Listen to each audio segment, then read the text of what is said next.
तो इस तरह से हिडन पार्ट बन चुका है, यानी कि ये जो सर्कुलर कटिंग आपको नज़र आ रही है उसे हम फ्रंट व्यू में दिखा चुके हैं। तो अब ये पूरी तरह से फ्रंट व्यू कंप्लीट हो जाता है इस ऑब्जेक्ट का, यानी कि इस आइसोमेट्रिक व्यू का। तो ध्यान से देखिएगा इस चीज़ को, और अगर आपको दो समझ में ना आए तो इस पार्ट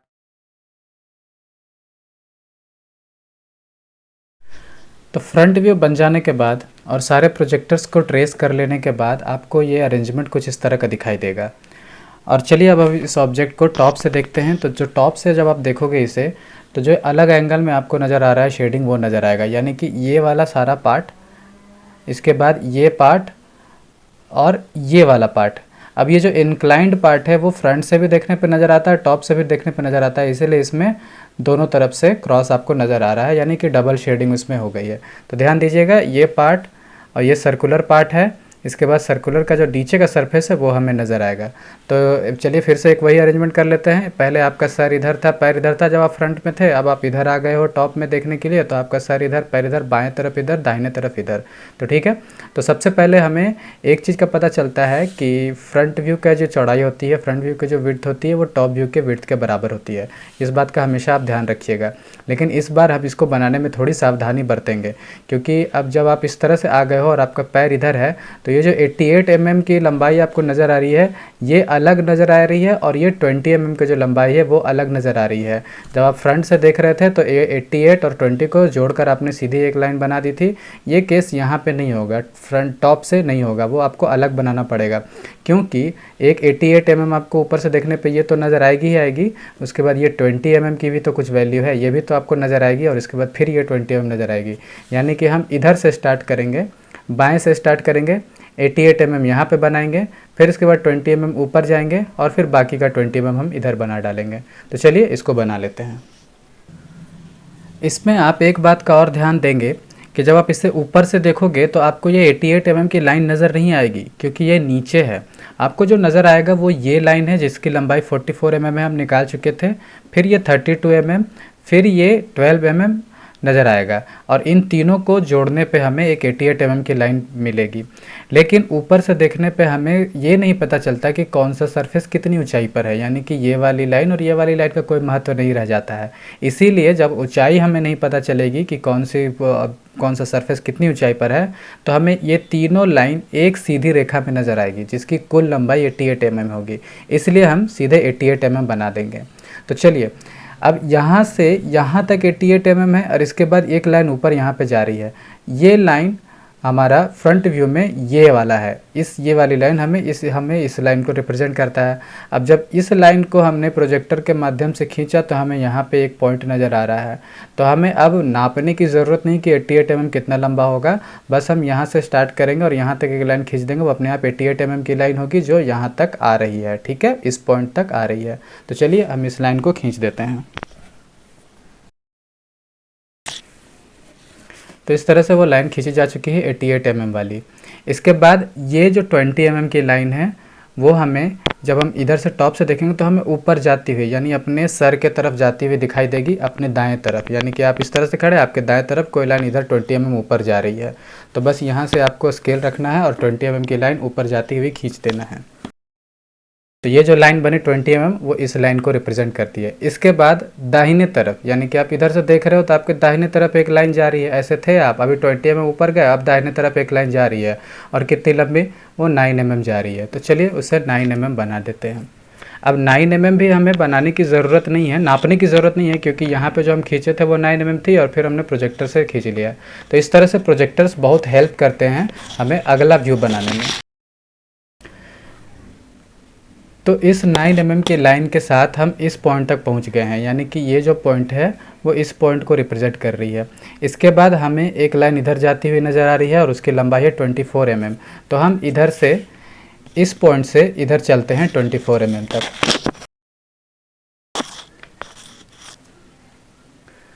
तो ये 24 mm की लाइन बन गई है। इसके बाद ये बन गई 24 mm की लाइन। इसके बाद फिर 9 mm अंदर चलेंगे हम। तो चलिए 9 mm चलते हैं।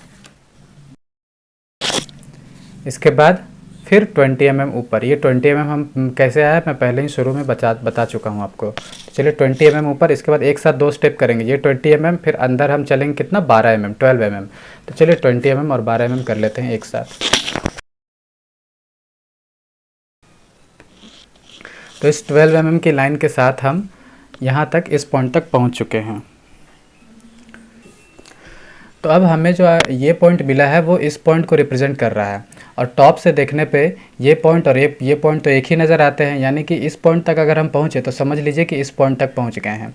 अब इस पॉइंट से आप देखोगे तो आपको एक लाइन इधर 76 mm लंबी जाती हुई नज़र आएगी, यानी कि हमें यहाँ से एक लाइन बनाना है जो 76 mm इधर जा रही है। तो अब इसे बनाना बड़ा ही आसान है, नापने की ज़रूरत तो है नहीं, बस आप स्केल रखिए और इस पॉइंट तक, इस लाइन तक आप एक लाइन बना दीजिए सीधी। बस ध्यान रहे कि वो बिल्कुल हॉरिजॉन्टल होनी चाहिए। तो इस तरह से ये जो लाइन बनी वो इस लाइन को रिप्रेजेंट कर रही है और 76 mm की लंबी लाइन है ये। इसके बाद 20 mm इधर हमें आना है, तो चलिए 20 mm इधर लेकर आते हैं इसे हम। ये आ गए हम 20 mm।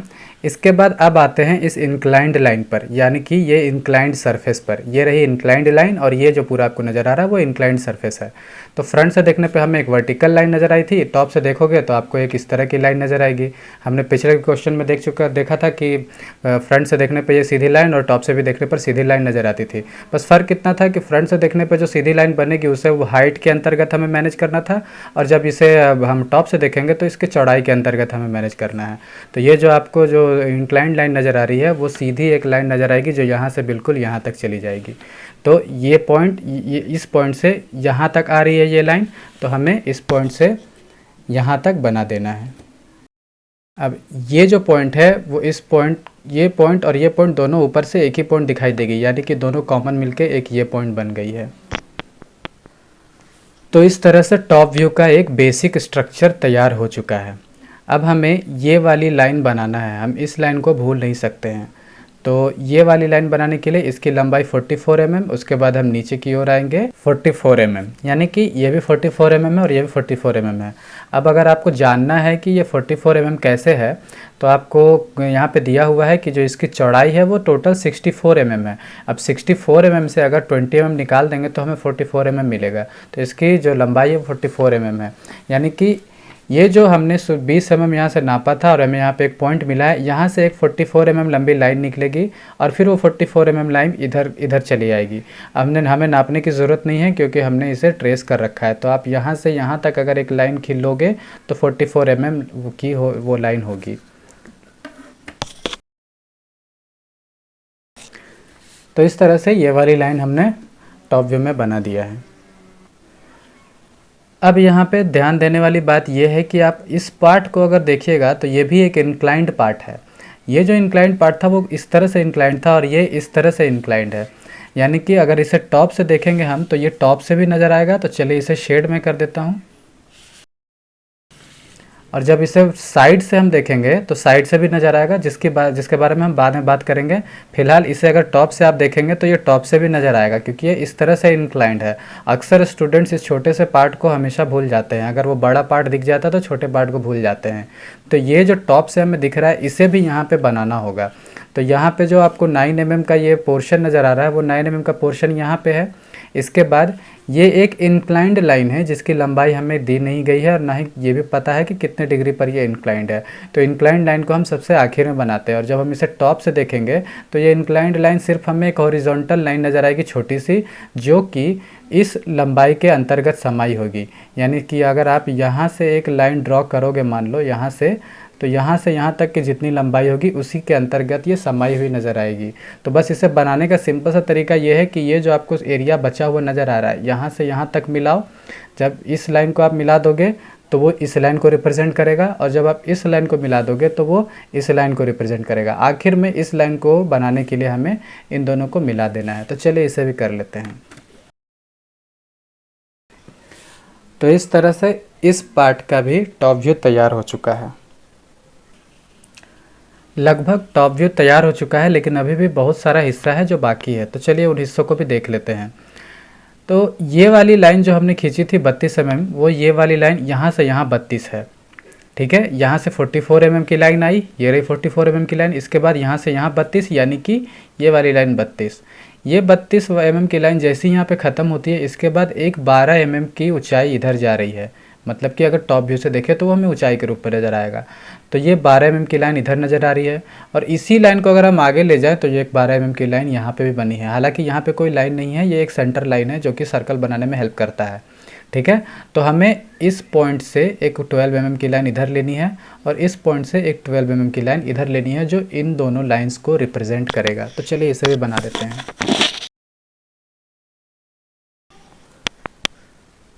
तो जैसे ही आप ये दोनों लाइंस को बनाते हैं, आपको ये पता चलता है कि इन दोनों लाइंस के बीच में ही तो ये सेमी सर्कुलर कटआउट है, यानी कि ये जो सेमी सर्कुलर कटआउट है वो यहाँ से लेकर के कहीं यहाँ तक बनेगी, इसी बीच में बनेगी।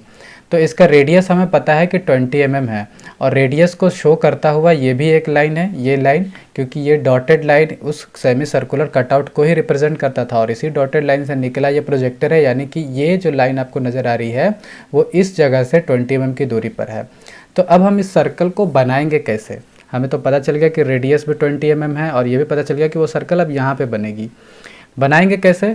तो अगर आप इस इमेज में ध्यान से देखेंगे तो ये जो आपको सेंटर लाइन बना हुआ नज़र आ रहा है, ये आपको ये बतलाता है कि ये जो सर्कल बना है वो बिल्कुल इस सेंटर से बना है, यानी कि इसके आधा इधर और इसके आधा इधर। यानी कि अगर इसकी चौड़ाई आपको 64 mm की है तो 64 के हाफ यानी कि 32 mm इधर और 32 mm इधर है। तो इसी तरह से इसी चीज़ को हम इम्प्लीमेंट करेंगे, 32 mm इधर छोड़ेंगे और 32 mm इधर छोड़ेंगे तो हमें वो पॉइंट मिल जाएगा जो इस सेमी सर्कुलर कटआउट का सेंटर होगा। तो चलिए वो भी हम कर लेते हैं। तो ये पॉइंट जो हमें मिला है वो 32 mm का है, यानी कि इस जगह से 32 mm की दूरी और इस जगह से 32 mm की दूरी, और ये पॉइंट उस सेमी सर्कुलर कटआउट का सेंटर होगा। अब वो 20 mm का रेडियस वाला सेमी सर्कुलर बनाने के लिए आपको अपने कंपास में 20 mm का मेज़रमेंट ले लेना है और इस जगह पर रख के आपको एक वो सेमी सर्कुलर बना देना है। ध्यान में रहे कि वो जो आपको सेमी सर्कल बनेगा वो इस पॉइंट को टच करेगा, इस लाइन को टच करेगा और इस पॉइंट को टच होता हुआ ख़त्म हो जाएगा। तो चलिए इसे मैं बना लेता हूँ। तो इस तरह से जो आपको नज़र आ रहा है ये सेमी सर्कल है जो कि इसको रिप्रेजेंट कर रहा है और इसकी रेडियस कितनी है, वो है 20 mm। तो अब इस ऑब्जेक्ट का फ्रंट व्यू के साथ साथ टॉप व्यू भी तैयार हो चुका है। चलिए अब इसका साइड व्यू बनाते हैं जो कि यहाँ पे बनेगा, और उस साइड व्यू के बनाने के पहले हम सारे प्रोजेक्टर्स को पहले ड्रॉ कर लेते हैं उस 45 एंगल वाले लाइन के हेल्प से। तो चलिए अब ज़रा इस ऑब्जेक्ट को साइड से देखते हैं। तो जैसा कि मैंने इसे अलग तरीके से ही शेड कर रखा है, साइड से देखने पे ये वाला पार्ट हमें नज़र आएगा और ये वाला पार्ट, और इस पार्ट की मैंने बात पहले भी की थी, ये इंक्लाइंड है, टॉप से भी नज़र आएगा साइड से भी, और साइड से देखने पे ये जो सर्कुलर कटिंग का अंदर वाला हिस्सा है वो हमें नज़र आएगा, और इसके बाद ये वाला पिलर टाइप का और ये एक पिलर टाइप का नज़र आएगा। तो चलिए सबसे पहले हम देखते हैं कि साइड से देखने पे हमें ये तो दिखाई देगा, अब इसकी मेज़रमेंट क्या होगी, कौन सी ऑब्जेक्ट कौन से पार्ट कितने लंबा होगा। तो इधर हम देख रहे हैं सबसे पहले तो ये 20 mm, 24 mm और ये 20 mm, यानी कि टोटल हमें 64 की एक चौड़ाई नज़र आएगी। अब क्योंकि हम इसे साइड से देख रहे हैं इसीलिए इसकी ये जो 20 mm की लंबाई इसका महत्व नहीं है, क्योंकि हमें सिर्फ ये सब एक ही प्लेन में नज़र आएगा। तो यानी कि हम सीधा एक 64 mm, उसके ऊपर एक 20 mm, 24 mm और इधर एक 24 mm, फिर एक सीधा 64 mm, यानी कि 24 60 का एक रेक्टेंगल हमें सबसे नीचे। उसके बाद ये वाली लाइन नज़र नहीं आएगी, ये वाली लाइन नज़र नहीं आएगी। इधर हम उठाएंगे 32 mm, इधर हम उठाएंगे 32 mm, इसके बाद बीच में एक 12 mm इधर, 12 mm इधर, इसके बाद ये लाइन और ये लाइन, यानी कि यहाँ पे जो एक रेक्टेंगल आपको नज़र आ रहा है, जो एक रेक्टेंगल आपको यहाँ पे नज़र आ रहा है वो हमें दो साइड में नज़र आएंगे, एक लेफ़्ट में एक राइट में। और ये जो सर्कुलर पार्ट है उस जब आप इससे साइड से देखोगे तो वो एक फ्लैट सरफेस की तरह नज़र आएगा, सर्कुलर नज़र नहीं आएगा, क्योंकि गहराई क्या है वो हमें पता नहीं चलेगी। तो चलिए इसे हम बनाना शुरू करते हैं। बनाने से पहले आइए ज़रा प्रोजेक्टर्स की बात कर लेते हैं।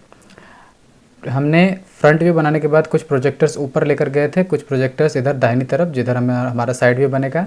अब हमें क्या करना था कि यहाँ से एक सेंटर से हमें लाइन खींचनी है जो कि 45 डिग्री के एंगल पर होगा। हर बार उससे प्रोट्रैक्टर से मेजर करने की ज़रूरत नहीं है, अगर आप इन पॉइंट को और इन पॉइंट को मिलाते हुए लाइन खींचेंगे तो अपने आप 45 डिग्री के एंगल पर खींची जाएगी। अब इसके बाद हमें हर एक पॉइंट से एक सीधी लाइन निकालनी थी। हालांकि इस बारे में मैं पिछले वीडियो में बता चुका हूं, लेकिन फिर भी मैं आपको यहाँ पे एक जनरल आइडिया दे देता हूं। जैसे कि ये एक पॉइंट है तो इस पॉइंट से एक लाइन निकलेगी। इसके बाद ये एक पॉइंट है जो डिसाइड कर रहा है कि सर्कल कहाँ से बनना शुरू हुआ है। इस पॉइंट को भी हम छोड़ेंगे नहीं, आगे तक लेकर जाएंगे। और एक ये पॉइंट, ये पॉइंट, ये पॉइंट और ये पॉइंट, इन तीनों पॉइंट से निकलती हुई सिर्फ एक रेखा रहेगी। और ये जो सेंटर लाइन है, जो सेंटर लाइन हमें बता रहा है ये सेमी सर्कल का सेंटर कहाँ पे होगा, ये भी इंपॉर्टेंट है, इसको भी हम ट्रेस ट्रेस करेंगे। इसके बाद ये 3 पॉइंट्स 1 2 3 इन 3 पॉइंट्स को भी ट्रेस करेंगे। इसके बाद ये पॉइंट भी इंपॉर्टेंट है क्योंकि ये हमें बता रहा है कि सर्कल कहाँ पे ख़त्म हो रहा है, जो हमारा सेमी सर्कल है।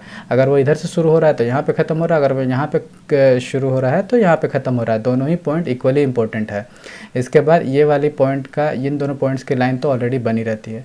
तो इस तरह से कई सारे लाइन पॉइंट्स हमें इस लाइन पर मिल जाएंगे, उनको बस फिर सीधे वर्टिकली हमें नीचे ट्रेस करते जाना है और हमें कुछ इस तरह का अरेंजमेंट यहाँ पे मिल जाएगा। अब आपको किसी भी चीज़ को मेज़र करने की ज़रूरत नहीं है। तो सबसे पहले साइड व्यू में हमने क्या डिसाइड किया था कि हमें एक नीचे ये चौड़ाई बनानी है जिसकी चौड़ाई होगी 64 mm, 64 mm की चौड़ाई होगी। तो यहाँ से अगर आप यहाँ तक लास्ट तक जाओगे तो अपने आप 64 mm ही होगा, क्योंकि ये जो है 64 mm की टोटल लंबाई है और यही 64 mm उठकर यहाँ से यहाँ आया हुआ है। तो मैंने पहले ही सबसे पहले वीडियो में मैंने बताया था कि जो टॉप व्यू की हाइट होती है और जो साइड व्यू की चौड़ाई होती है वो आपस में बराबर होती है। ठीक है, तो चलिए इस लाइन को पहले मैं ड्रॉ कर लेता हूँ और इसे बिल्कुल डार्क ड्रॉ करेंगे। तो ये बन चुकी है लाइन 64 mm की। इसके बाद 24 mm ऊपर और इधर राइट में भी 24 mm ऊपर, ये लेफ़्ट ये राइट। लेकिन आप एक काम कीजिए कि ये 24 mm और ये 24 mm और ये वाली लाइन जो है 32 mm, ये लाइन 32 mm दोनों एक सीधी लाइन में नज़र आएगी। तो इसको एक ही साथ बना लेते हैं, अलग अलग बनाने की ज़रूरत नहीं है। तो जब हम इन दोनों लाइंस को यानी कि इन लाइन को और इन लाइन को जोड़ेंगे तो इस ऑब्जेक्ट की टोटल हाइट हमें पता चल जाएगी। तो टोटल हाइट यहाँ से शुरू होगी और यहाँ पे आके ख़त्म होगी। तो हमें कुछ नापने की ज़रूरत नहीं है, बस सीधे हम टोटल हाइट की एक लाइन खींच लेते हैं जो कि है 56 mm। तो यहाँ से एक लाइन जाएगी 56 mm, नापने की ज़रूरत नहीं है, ऑलरेडी ट्रेस कर चुके हैं। तो ये हमारी दोनों तरफ की लाइंस बन गई है, यानी कि उसकी हाइट बन गई है। इसके बाद ये जो आपको नज़र आ रहा है, ये हम इस पॉइंट तक हम पहुँच गए और इस पॉइंट तक हम पहुँच गए हैं इस साइड में। अब ये जो हमें नज़र आ रहा है वो अंदर 12 mm है और अंदर 12 mm है। इसके बाद ये जो सर्कुलर पार्ट है, सर्कुलर जो आपको एक रिंग जैसा ये लाइन नज़र आ रहा है, ये बिल्कुल साइड से देखने पे एक सीधी रेखा नज़र आएगी। यानी कि इन तीनों को हम इस लाइन को और इस रिंग को मिलाते हुए एक सीधी रेखा खींच सकते हैं और वो सीधी रेखा यहाँ से यहाँ तक की होगी। तो चलिए इसको भी मिला देते हैं।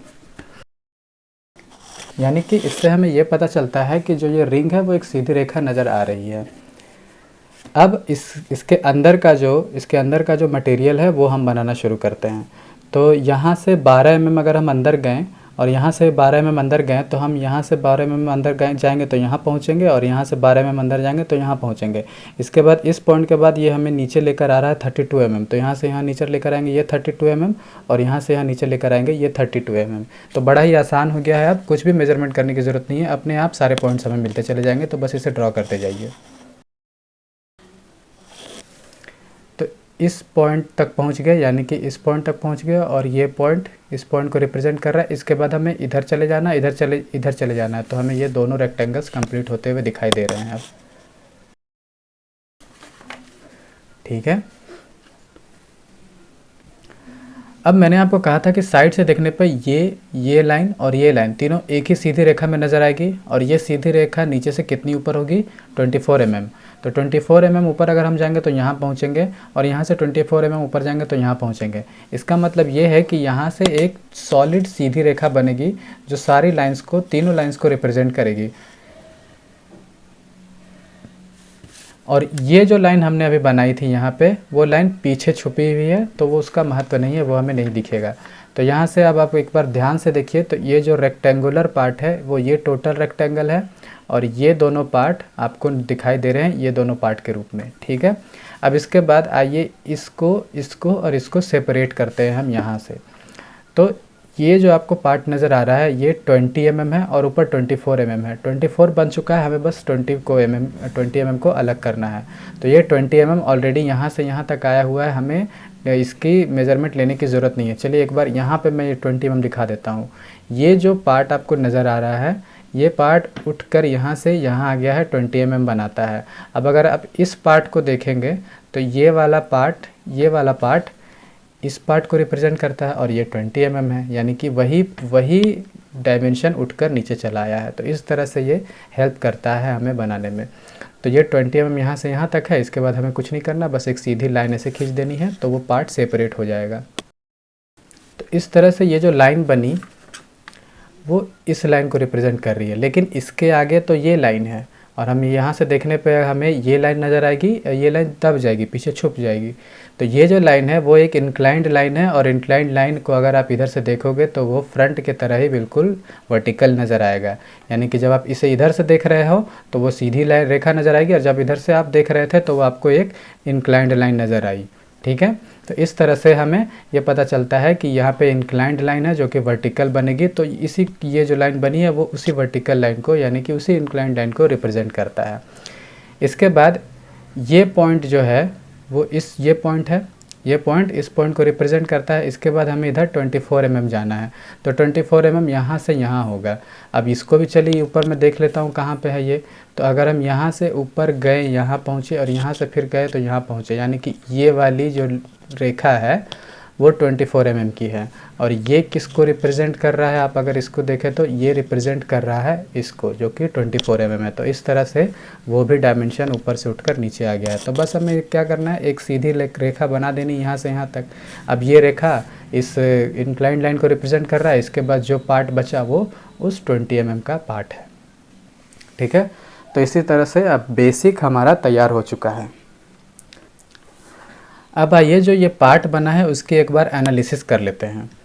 तो ये जो आपको एक ओवरऑल नज़र आ रहा है रेक्टेंगल, ये ओवरऑल ये है जिसमें आपको इसकी चौड़ाई नज़र आ रही है जो कि 64 mm है और हाइट नज़र आ रही है जो कि 56 mm है। और अब ये जो 20 mm का हिस्सा है वो ये हिस्सा है। इसके बाद ये 24 और 24 का जो हिस्सा है वो ये हिस्सा है जो कि एक स्क्वायर है। इसके बाद जो रेस्ट बचा वो ये 20 mm का, ये 20 mm का और ये 24 mm का हिस्सा जो कि इधर है। ठीक है, इसके बाद आपको जो ये रेक्टेंगल नज़र आ रहा है वो ये रेक्टेंगल है और ये जो रेक्टेंगल नज़र आ रहा है वो ये रेक्टेंगल है। बीच का जो हिस्सा जो बचा हुआ है यहीं पे वो सर्कुलर कटआउट है, सेमी सर्कुलर कटआउट है। लेकिन जब हम इसे इस तरह से देखते हैं तो वो सेमी सर्कुलर कटआउट हमें एक रेक्टेंगल की तरह ही दिखाई देगा। ठीक है, तो इससे हमें ये पता चलता है कि सेमी सर्कुलर कटआउट अगर हम फ्रंट से देखते थे तो फ्रंट से हमें डॉटेड बनाना पड़ा क्योंकि हिडन था। टॉप से देखने पे पूरा का पूरा नज़र आ गया तो हमें बनाना पड़ा, और जब साइड से देख रहे हैं तो बस हमें एक रेक्टेंगल की तरह नज़र आ रहा है।